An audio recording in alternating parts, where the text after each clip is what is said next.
తెలిసి నా నా నా థింకింగ్ లో అయితే ఈసారి నువ్వు ఖచ్చితంగా వెళ్తావు అనుకుంటాను. ఎందుకంటే ఇప్పుడు లాస్ట్ టైం జాను లిరిక్స్ వెళ్ళారు, అంతకు ముందుకు తన పేరేంట్రా అబ్బాయి పేరు 18 లైన్ కాలనీలో ఉంటాడు, సో అతను వెళ్ళాడు. తను చాలా రఫ్ అండ్ టఫ్, అసలు చాలా మాస్.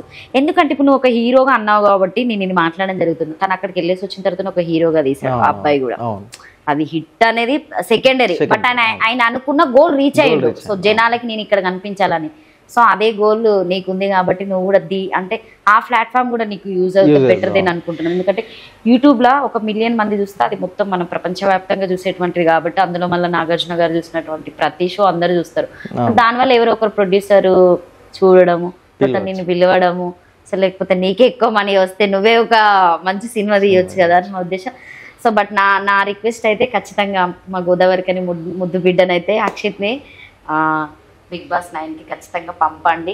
సో మా సపోర్ట్ అయితే ఖచ్చితంగా ఉంటది. తను ఒకవేళ మారిపోవచ్చు కానీ మేమైతే యాంకర్లు ఇక్కడే ఉంటాం. అట్లే ఉండదు, ఎందుకు మారిపోతాం, అట్లే ఉండదు.